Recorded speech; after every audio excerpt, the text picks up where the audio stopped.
Halo teman-teman, selamat datang di channel ini, tempat kita bisa saling berbagi cerita, pengalaman, belajar bareng, dan tips-tips kehidupan sehari-hari. Hari ini seperti yang sudah saya janjikan, kesempatan kali ini saya mau bahas sesuatu yang mungkin banyak dari kalian rasakan, terutama setelah menikah. Pernah nggak sih kalian merasa pasangan yang dulu begitu perhatian, lembut, dan selalu ada buat kita tiba-tiba berubah? Sekarang dia lebih sering emosian, terkesan arogan, apalagi kalau lagi ada masalah ekonomi. Berat ya kalau sudah seperti ini. Tapi jangan langsung berpikir cinta itu hilang ya. Perubahan dalam hubungan itu wajar, terutama kalau kita sudah menghadapi tanggung jawab yang lebih besar setelah menikah. Pertanyaannya adalah, kenapa ini terjadi? Dan yang lebih penting, bagaimana cara kita mengatasinya? Di video ini saya akan bahas penyebab perubahan sikap pasangan setelah menikah, dampaknya pada hubungan, dan tentunya tips-tips praktis untuk mengembalikan kehangatan yang mungkin mulai memudar. Jadi, tetap tonton sampai habis, ya, karena setiap hubungan itu punya peluang untuk jadi hancur dan juga bisa lebih kuat, asalkan kita tahu caranya. Jangan lupa subscribe dulu, nyalakan loncengnya, dan kalau kalian punya pengalaman serupa, tulis di kolom komentar secara singkat, padat, dan jelas. Siapa tahu, cerita kalian bisa membantu yang lain juga. Tanpa bertele-tele lagi, inilah faktor-faktor penyebab perubahan sikap pada pasangan Anda. Faktor pertama yang sering menyebabkan perubahan sikap dalam hubungan adalah tekanan ekonomi. Setelah menikah atau berkomitmen bersama, banyak pasangan yang mulai merasakan beban finansial yang lebih besar, seperti biaya rumah tangga, cicilan, hingga biaya pendidikan anak. Hal ini bisa menciptakan perasaan frustasi, kecemasan, dan bahkan rasa tidak mampu memenuhi ekspektasi sebagai penyedia keuangan keluarga. Dampaknya bisa membuat pasangan jadi lebih defensif atau bahkan mudah marah. Tapi jangan khawatir. Salah satu cara terbaik untuk mengatasi tekanan ekonomi adalah dengan komunikasi terbuka. Cobalah untuk duduk bersama dan membahas keuangan keluarga secara transparan. Buatlah anggaran bersama dan tentukan prioritas pengeluaran. Jika perlu, carilah cara untuk menambah pendapatan, seperti membuka usaha sampingan atau mencari peluang kerja lain. Ingat, kamu dan pasangan adalah tim. Jika kalian bekerja sama, tekanan ekonomi bisa lebih mudah dihadapi.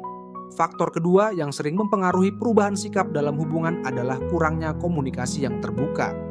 Banyak pasangan yang merasa tidak nyaman untuk berbicara tentang perasaan atau kebutuhan yang belum terpenuhi, baik itu tentang masalah kecil atau besar, seperti masalah biologis dan sejenisnya atau kopinya kurang pahit. Misalnya, tanpa komunikasi yang jujur dan terbuka, perasaan kesal, kecewa, atau tidak puas bisa terus menumpuk. Alih-alih menyelesaikan masalah, kita malah semakin merasa terisolasi atau tidak dipahami, yang bisa mengubah sikap kita secara drastis. Jadi, bagaimana cara menghadapinya? Cobalah untuk menjadwalkan waktu untuk berbicara tanpa gangguan. Ini mungkin terdengar sederhana, tetapi sangat penting untuk meluangkan waktu khusus untuk saling mendengarkan. Misalnya, setelah makan malam atau sebelum tidur, luangkan waktu 10-15 menit untuk saling berbagi perasaan tanpa gangguan dari ponsel atau televisi. Selama percakapan itu, pastikan untuk menggunakan kalimat yang saya daripada kamu. Contoh, saya merasa kesepian ketika kita tidak berbicara daripada kata-kata kamu selalu mengabaikan saya. Ini membantu menghindari kesan menyalahkan dan membuat percakapan lebih produktif. Faktor ketiga yang bisa menyebabkan perubahan sikap adalah stres dan emosi. Stres, baik dari pekerjaan, tanggung jawab keluarga, atau masalah pribadi, bisa memengaruhi sikap kita dalam hubungan. Saat stres menumpuk, kita bisa kehilangan kesabaran dan menjadi lebih emosional. Alih-alih mencari solusi bersama, seringkali kita melampiaskan emosi pada pasangan kita. Ketika stres ini tidak dikelola dengan baik, hubungan kita bisa semakin tegang dan membuat sikap menjadi lebih negatif. Untuk mengelola stres dalam hubungan, pertama-tama kita harus mengenali tanda-tanda stres pada diri sendiri dan pasangan. Cobalah untuk saling memberi ruang. Jika kamu merasa emosi mulai memuncak, mungkin itu saat yang baik untuk mengambil napas dalam-dalam dan memberi diri waktu untuk menenangkan pikiran. Selain itu, penting untuk menemukan cara-cara yang bisa membantu meredakan stres, seperti olahraga, meditasi, atau sekadar berjalan-jalan di luar rumah. Jangan ragu untuk memberi dukungan emosional satu sama lain.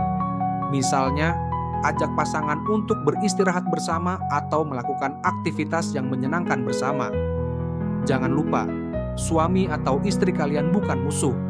Menghadapi stres bersama sebagai tim justru akan menguatkan hubungan kalian.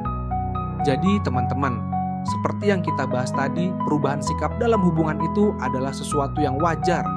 Beban ekonomi, kurangnya komunikasi, atau stres sehari-hari memang bisa memengaruhi hubungan, tapi ingat, semuanya bisa diatasi kalau kita tahu caranya. Langkah pertama yang harus kita ambil adalah berkomunikasi dengan penuh empati. Jangan hanya bicara, tetapi juga dengarkan. Cobalah untuk mengerti perspektif pasanganmu, bukan sekadar mencari pembenaran untuk dirimu sendiri. Ketika kita berkomunikasi dengan hati terbuka, kita menciptakan ruang untuk saling memahami. Ingat, komunikasi itu seperti jembatan. Tanpa itu, kita hanya akan merasa terpisah meskipun berada di ruangan yang sama.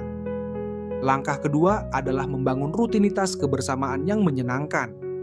Dalam kesibukan sehari-hari, kita sering lupa bahwa hubungan itu butuh waktu dan perhatian. Buatlah waktu berkualitas bersama pasangan, meskipun hanya hal sederhana seperti memasak bersama, berjalan-jalan sore, atau menonton film favorit kalian. Aktivitas kecil seperti ini bisa mengingatkan kalian pada alasan pertama kalian jatuh cinta dulu. Langkah ketiga, jangan lupa untuk mengelola stres bersama-sama. Jika pasanganmu terlihat murung atau emosional, jangan buru-buru menghakimi. Tanyakan, ada yang bisa aku bantu? Atau kamu mau cerita? Kadang, sekadar mendengar tanpa memberi solusi sudah cukup untuk meringankan beban pasangan kita. Selain itu, cari aktivitas yang bisa meredakan stres, seperti olahraga ringan, meditasi, atau bahkan hanya berbicara dari hati ke hati di teras rumah sambil minum teh. Yang terakhir, penting untuk membangun rasa syukur. Di tengah tantangan, seringkali kita hanya fokus pada kekurangan dan lupa menghargai hal-hal kecil yang pasangan kita lakukan.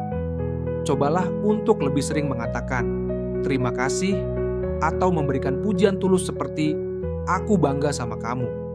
Kata-kata sederhana ini bisa menjadi penguat yang luar biasa dalam hubungan kalian.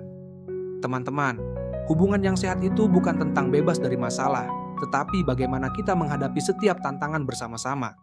Setiap konflik yang dihadapi dan diselesaikan dengan baik akan menjadi batu pijakan yang membuat hubungan kalian semakin kuat. Ingat, pasanganmu adalah teman hidupmu, bukan lawanmu. Jangan biarkan masalah-masalah kecil menghalangi kebahagiaan besar yang bisa kalian raih bersama. Sebagai tim, kalian bisa menghadapi apapun yang datang. Jadi jangan menyerah untuk saling mencintai, saling mendukung, dan saling bertumbuh. Semoga video ini bisa menjadi inspirasi dan motivasi buat kalian semua yang sedang berjuang dalam hubungan kalian. Jangan lupa, perjalanan ini milik kalian berdua, jadi nikmatilah setiap prosesnya. Kalau kamu punya pengalaman atau tips yang bisa membantu orang lain, tuliskan di kolom komentar. Kita bisa saling belajar dari satu sama lain. Terima kasih sudah menonton teman-teman. Jangan lupa untuk like, subscribe, dan nyalakan loncengnya supaya kalian nggak ketinggalan video-video inspiratif lainnya. Sampai jumpa di video berikutnya dan selalu ingat, cinta itu adalah tindakan, bukan sekadar kata-kata. Kunci hubungan yang kuat adalah cinta, pengertian, dan kerjasama.